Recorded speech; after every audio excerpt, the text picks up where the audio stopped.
എന്റെ പ്രിയപ്പെട്ട ചെറുപ്പക്കാരാ, പാതിരാവിന്റെ സമയത്ത് ഇത്തിരി പോന്ന മൊബൈലിനകത്ത് പബ്ജി എന്ന ഗെയിമും ഡൗൺലോഡ് ചെയ്തുകൊണ്ട് നേരം വെളുക്കുന്നത് വരെ വെടിവെച്ച് കളിക്കുന്ന എന്റെ യുവ സമൂഹമേ, നിന്റെ ചൂണ്ടം വിരലില്ലേ അത് നിന്റെ മൊബൈലിന്റെ കീബോർഡ് നിൽക്കാനുള്ളതല്ല, www.com വാതിൽ തുറക്കാനുള്ളതല്ല.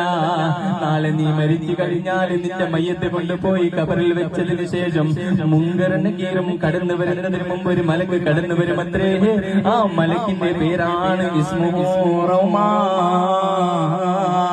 റഹ്മാൻ എന്ന മലക്ക് വന്ന് ചോദിക്കുമത്രേ, നീ പ്രായപൂർത്തിയായ അന്ന് മുതൽ തൊട്ട് എന്തൊക്കെ തെറ്റുകുറ്റങ്ങൾ ചെയ്തിട്ടുണ്ടോ അത് മുഴുവനും മുന്നെഴുതുക. ആ സമയത്ത് റഹ്മാൻ എന്ന മലക്കിനോട് മയ്യത്ത് പറയുമത്രേ, എന്റെ കയ്യിൽ എഴുതാൻ പേനയില്ല, എന്റെ കയ്യിൽ എഴുതാൻ കടലാസില്ല,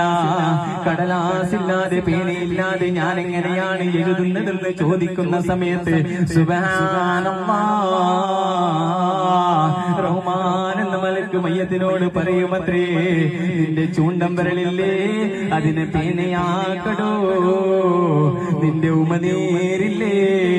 അതിനെ മഷിയാക്കടോ, നീ പൊതിഞ്ഞ വെള്ള വസ്ത്രമില്ലേ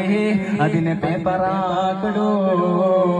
എന്നിട്ട് നിന്റെ ചൂണ്ടം വിരൽ ഉമനീരിലേക്ക് മുക്കിക്കൊണ്ട് കഫൻ തുണിയുടെ അറ്റത്തിൽ നിന്ന് നീ എഴുതാൻ തുടങ്ങണം. നീ മദ്യപിച്ചെങ്കിൽ, നീ അന്യവന്റെ ഫസാദ് പറഞ്ഞെങ്കിൽ, നീ കളവ് പറഞ്ഞെങ്കിൽ, അങ്ങനെ ഓരോന്നായി എഴുതിപ്പിക്കുമെന്ന് ലോക